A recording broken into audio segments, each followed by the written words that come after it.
Bonjour, nous avons vu la leçon précédente, les derniers écrits prophétiques.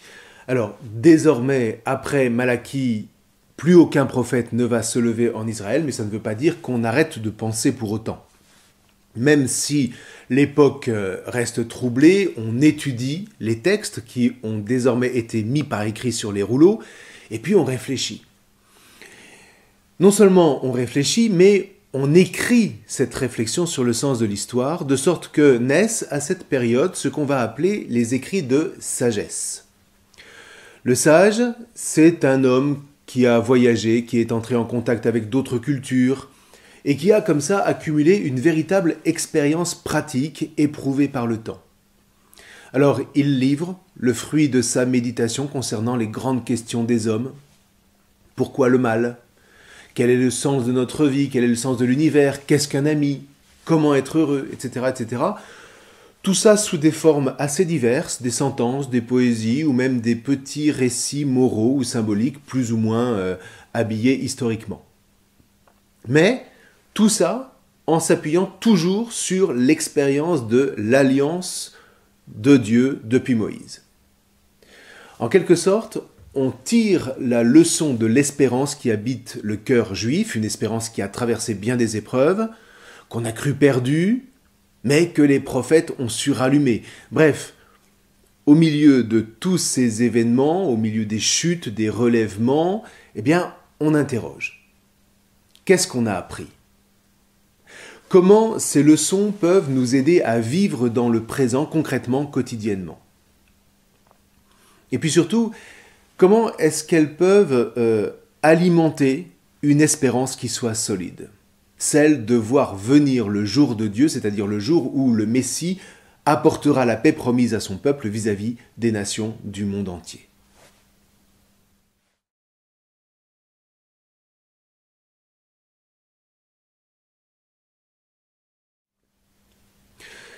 La réforme d'Esdras, alors souvenez-vous, Esdras, c'est celui qui avait été envoyé par Artaxerxès pour mettre de l'ordre en Judée. La réforme d'Esdras, donc en 398, avait comporté des mesures assez sévères, en particulier vis-à-vis des mariages. On ne tolérait pas que des juifs épousent des non-juives. La pérennité du peuple était en jeu. Du coup, les juifs qui avaient épousé des étrangères avaient dû se séparer d'elles. Sauf qu'en même temps, dans la Bible, rien n'est vraiment figé. Et c'est comme ça qu'avec un certain humour, le livre de Ruth va rappeler que David lui-même était descendant d'une étrangère, une habitante du pays de Moab, de l'autre côté du Jourdain. Alors ce livre raconte que, après la mort de son mari, un fils de Juda, Ruth avait regagné Bethléem, le pays de son époux. Elle avait été prise en charge et puis épousée par Boz, son lointain parent, soucieux de satisfaire aux obligations de la Torah qui commande, pour tout homme mort sans enfant, qu'un parent épouse sa femme pour lui susciter une descendance. De cette union était né Obed, le père de Jessé, qui est lui-même le père de David. Et voilà comment, avec un petit livre, un petit récit, qui est toujours plus efficace que des grands discours, eh bien, on a une petite leçon d'universalisme qui vient nuancer une interprétation trop rigide de la pureté du peuple élu. En fait, tout homme peut se joindre à ce peuple dès lors qu'il peut dire avec conviction, avec Ruth, « Ton Dieu sera mon Dieu ». Alors, l'ouvrage est assez court et mérite d'être lu en entier. Un autre petit livre mérite d'être lu, celui de Jonas. Alors bizarrement, il a été classé parmi les livres prophétiques, mais en réalité c'est une parabole qui relève des écrits de sagesse. Jonas représente le peuple d'Israël qui refuse sa mission universelle. Alors, envoyé par Dieu pour convoquer Ninive à la repentance, la ville païenne ennemie, voilà que Jonas se dérobe et qu'il fuit dans l'exacte direction opposée en prenant le bateau. Mais Dieu ne va pas le laisser faire. Il provoque une tempête, raconte l'histoire, et quand les marins comprennent que Jonas en est la cause, eh bien, ils le balancent par-dessus bord. Et il est alors avalé par un gros poisson, dans le ventre duquel il va rester 3 jours, le temps d'accepter bon gré, mal gré, sa mission. Alors vous voyez bien, on voit bien qu'ici c'est une fable. Alors, le poisson le régurgite, et voilà Jonas bien obligé de partir à Ninive et de traverser la ville en criant « Encore 3 jours et Ninive sera détruite si vous ne vous convertissez pas ». Et voilà que ce qui devait arriver arrive. Les Ninivites se convertissent, de sorte que Dieu épargne la ville. Alors Jonas se met en colère. « Ouais, je le savais, c'est pas juste. T'as pas le droit de sauver nos ennemis. » Ça, c'est ce que Jonas dit à Dieu. Alors à ce moment-là, il part pour errer dans le désert, où Dieu fait pousser un ricin pour le protéger du soleil, mais voilà que le ricin meurt dans la nuit, de sorte que Jonas boude de plus belle. Et Dieu de lui dire, attends, tu t'inquiètes pour un ricin qui ne t'a demandé aucune peine? Et moi, je ne devrais pas m'inquiéter pour Ninive, où il y a plus de 120 000 hommes qui ne distinguent pas leur droite de leur gauche? Et du coup, et à travers cette petite parabole, eh bien, les Juifs sont bien obligés de comprendre qu'ils ne doivent pas s'enfermer dans une élection qui serait un privilège. S'ils ont été choisis par Dieu, c'est pour être une lumière des nations, et donc pour convoquer ces nations à la conversion. Et là, eh bien, on a une ouverture qui prépare évidemment l'ouverture de l'Alliance à toutes les nations, qui sera relayée entre autres par le christianisme. D'autant qu'avec Jonas, qui reste 3 jours dans le ventre du poisson, eh bien, on a aussi une belle parabole de la résurrection du Christ qui restera 3 jours dans le ventre de la mort avant de ressusciter à la vie. Alors là encore, l'ouvrage est très court et mérite d'être lu en entier. En plus, quand on sait le lire, il est plein d'humour. Plus difficile maintenant est la réflexion sur le problème du mal. Si Dieu existe, comment peut-il permettre la souffrance et surtout la souffrance de l'innocent ? Alors, Israël a sans cesse buté sur cette question, ce qui n'est pas étonnant parce que cette question est vraiment universelle. C'est la question, sans doute, grâce à laquelle l'homme est advenu à la parole et par là à la réflexion et ensuite à la conscience. Au cours de leur histoire, les fils d'Israël ont cherché à apporter diverses réponses. Le mal est le salaire du méchant. Oui, mais quand c'est l'innocent qui souffre. Le mal, c'est la conséquence du péché contre Dieu. Oui, mais alors où est la liberté ? Dieu ne permet pas le mal au-delà de ce que l'homme peut supporter. Oui, mais enfin, c'est quoi la mesure du supportable ? Ça n'est pas Dieu qui envoie le mal, c'est Satan. Oui, mais si c'est Satan, est-ce que ça veut dire qu'il met Dieu en échec ? Etc., etc., etc. Autant de questions qui restent, dans le fond, sans réponse satisfaisante. Alors il y a le livre de Job qui, plutôt que de faire de grands discours sur la souffrance, entre en elle et vérifie charnellement, et non pas seulement intellectuellement, la valeur des différentes réponses traditionnelles. Job, c'est le juste qui va être frappé de tous les maux. Alors attention, Job n'a jamais existé, c'est une fiction. On ne nous dit même pas particulièrement qu'il soit juif. Il pose les questions de tout homme. Donc, sous l'action du Satan, raconte l'histoire, il perd d'abord tous ses biens, et puis tous ses enfants, et puis la santé. Bref, il n'est vraiment pas épargné, et ses amis vont chercher alors à le convaincre que ce qui lui arrive ne peut être que juste d'une manière ou d'une autre. Mais Job, au cœur de sa détresse, fait taire toutes leurs argumentations, il sait, lui, qu'il n'a pas péché, et il en arrive même à se demander si Dieu ne serait pas injuste. Ça va très loin, et c'est très actuel comme questionnement. Il voudrait rencontrer Dieu et s'expliquer avec lui. Et quand Dieu lui parle enfin au terme du livre, eh bien ce n'est pas pour s'expliquer, ni même pour consoler Job, c'est simplement pour lui demander « Mais de quel droit est-ce que tu me demandes des comptes ? Est-ce que c'est toi qui crées et qui assume le monde ? Où étais-tu lorsque j'ai créé les luminaires, et la terre, et la vie ?» De sorte que, dans cette confrontation, Job va en venir à l'humilité, toujours elle. Et il va accepter sa condition de créature. Job se tait, sans comprendre, mais en s'en remettant à Dieu qui déclare alors « Seul Job a bien parlé de moi ».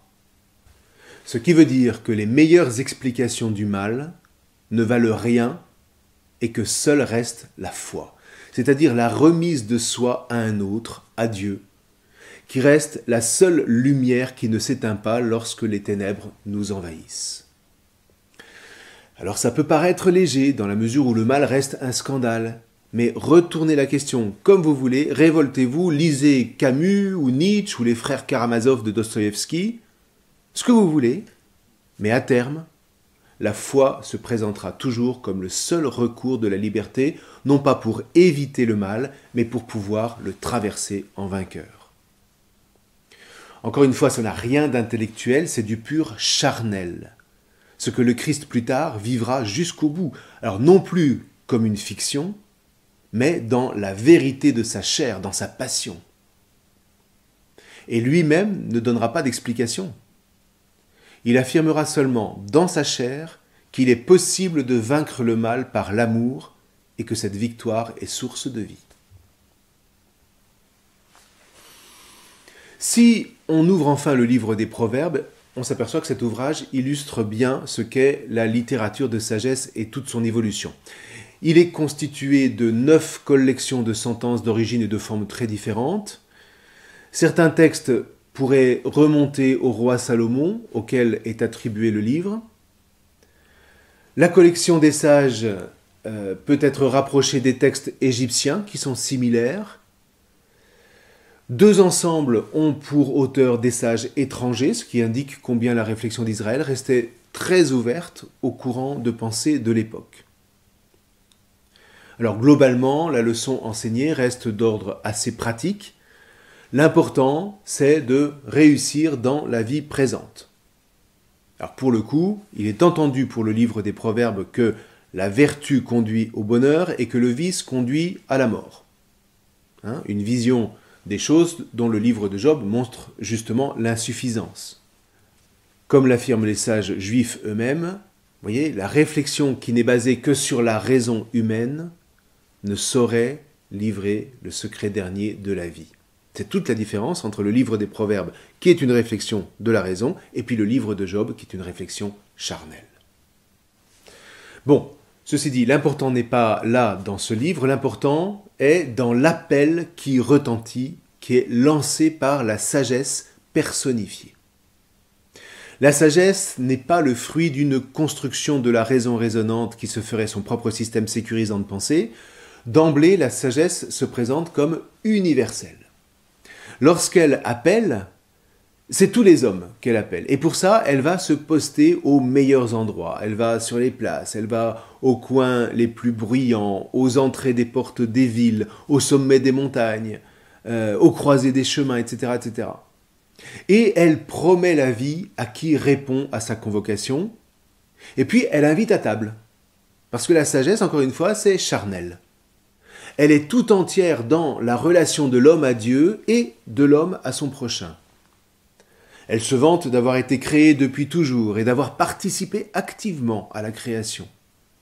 Et dans le fond, elle se présente comme la voix de Dieu, comme une puissance de Dieu qui fait ses délices au milieu des hommes à qui elle confère joyeusement la vie, à condition évidemment d'être reçue par eux humblement et librement. Ça n'est pas facile. Les jeunes en particulier, ça c'est encore dans le livre des Proverbes, doivent vaincre leur naïveté, une naïveté qui les fait se jeter dans les bras de la folie qui imite souvent la sagesse. Mais cette fois c'est pour les entraîner à la mort, ça c'est le chapitre 7. En revanche, pour celui qui choisit d'écouter la voix de la sagesse, qui retentit à travers les enseignements du Père et de la Mère, alors la vie s'offre comme une opportunité formidable, comme une grâce qui permettra à l'homme de donner ce qu'il a de meilleur et d'inscrire sa vie dans le cœur même de Dieu.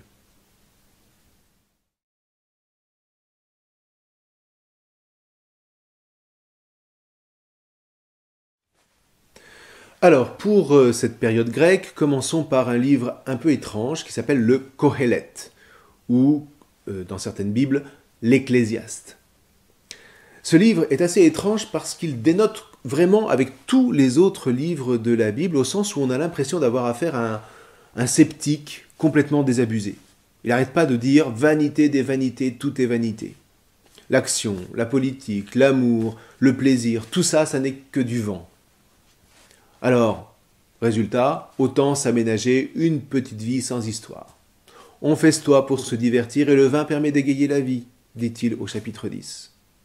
Bon, d'accord, il y a Dieu, faut le respecter. Mais en fait, il est loin du monde. Et dans le fond, ce monde est absurde.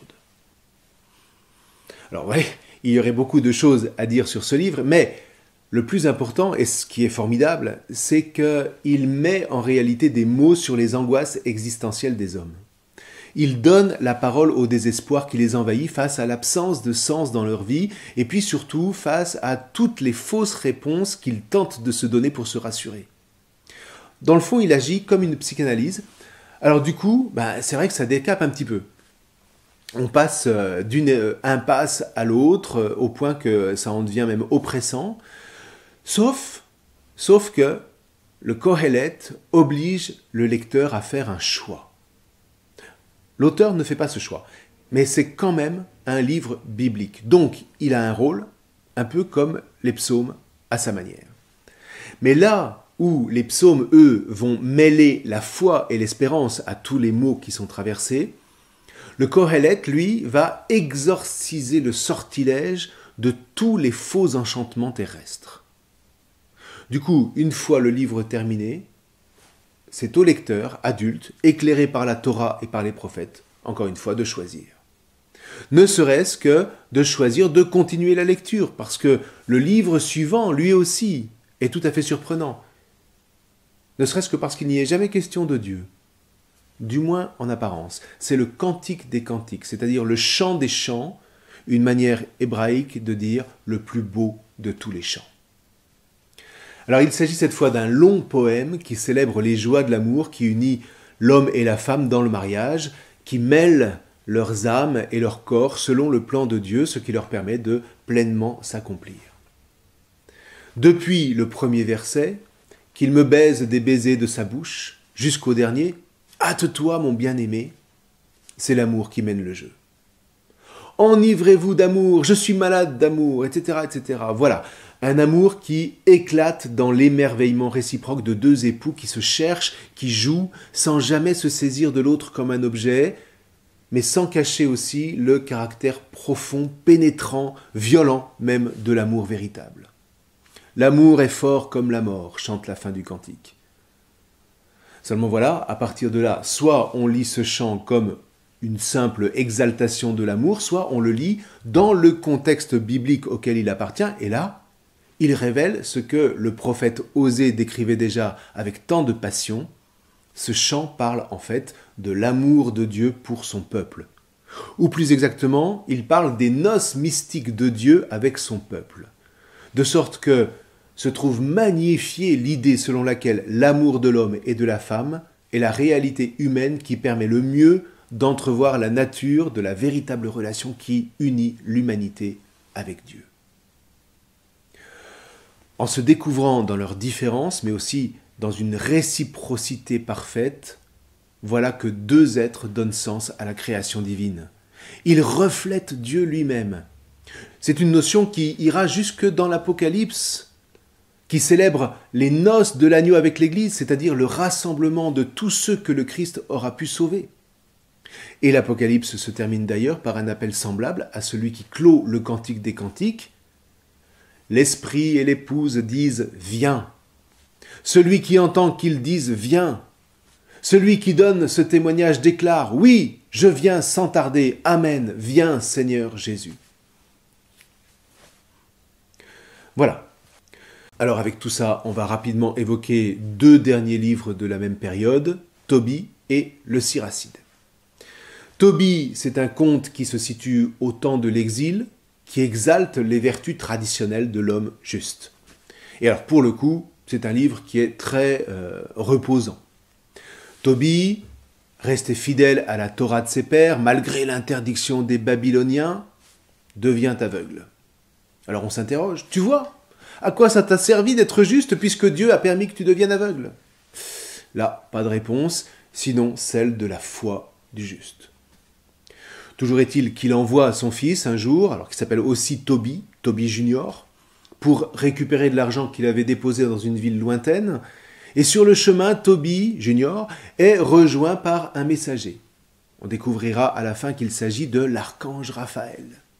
Un messager qui va lui permettre de rencontrer Sarah qui a eu bien des malheurs. Vouée à la malédiction d'un démon redoutable, tous les hommes qu'elle a épousés sont morts avant toute consommation du mariage.